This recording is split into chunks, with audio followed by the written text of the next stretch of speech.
প্রিয় দর্শক, জাতীয় সংসদ ভবন থেকে সরাসরি যুক্ত রয়েছি। গতকালকে দৃশ্য আসলে সকলেরই চেনা, কিন্তু আজ সকাল থেকেই সাধারণ মানুষজন হাজার হাজার উৎসুক জনতা যখন এই সংসদ ভবনে প্রবেশ করতে শুরু করে, তখন আসলে সাধারণ মানুষজন সবাইকে, বিশেষ করে সেনাবাহিনী এবং আইনশৃঙ্খলা রক্ষাকারী বাহিনী সবাইকে বের করে দেওয়ার চেষ্টা করছেন এবং বের করে পরিস্থিতি স্বাভাবিক রাখার চেষ্টা করছেন। সেই চিত্রে কিন্তু আসলে আমরা দেখতে পাচ্ছি।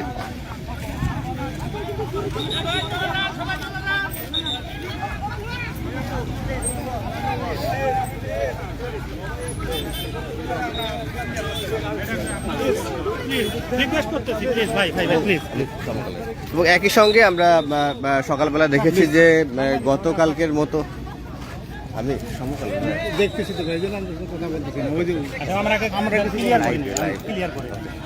একই সঙ্গে মূলত এই পরিস্থিতি স্বাভাবিক রাখার জন্য এবং এই সংসদ ভবনে যারা দায়িত্বরত এবং সবাই চেষ্টা করে যাচ্ছেন যে পরিস্থিতি স্বাভাবিক রাখার জন্য। এবং আমরা সকালবেলা এখানে সকাল 7টা থেকে এখানে অবস্থান করছি এবং আমরা দেখেছিলাম যে সংসদ ভবনের ঠিক চতুর্দিক থেকে আজও সাধারণ মানুষজন এবং বিশেষ করে কিছু মানুষ, উৎসুক জনতা মূলত এই জায়গাটিতে এসে, এবং তারা আজও দেখেছি যে চেয়ার টেবিল থেকে শুরু করে ব্যাটারি এবং যে যার মতো পেয়েছেন সেগুলো নিয়ে যাওয়ার চেষ্টা করেছেন। এবং বেলা যতই গড়িয়েছে ততই কিন্তু আইনশৃঙ্খলা রক্ষাকারী বাহিনী, বিশেষ করে সেনাবাহিনীর সদস্যরা কিন্তু আসলে পরিস্থিতি নিয়ন্ত্রণে নেওয়ার চেষ্টা করছেন এবং তারা মূলত বা তাদেরকে আকুতি করেই আসলে জানাচ্ছেন যে গতকালকে তারা কোনো একটা পরিবেশে আসলে এসেছিলেন, তবে আজকে যেন সবাই চলে যায়, আজকে যেন গতকালকের মতো পরিস্থিতি ঠিক সৃষ্টি না হয়, ঠিক সেই কারণেই কিন্তু সবাই চেষ্টা করে যাচ্ছেন। এবং আপনারা জানেন যে গতকাল দুপুরবেলা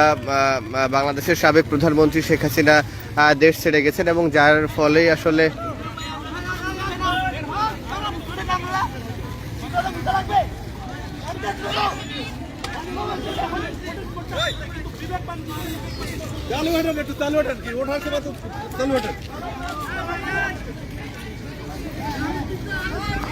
দর্শক, কে কোথা থেকে সমকাল লাইভটা এই মুহূর্তে দেখছেন আপনারা লিখে জানাতে পারেন।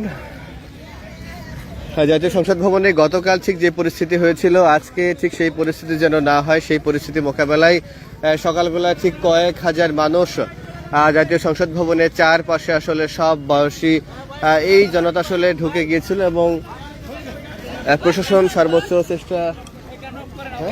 ভাই, আমি সমকালের আমার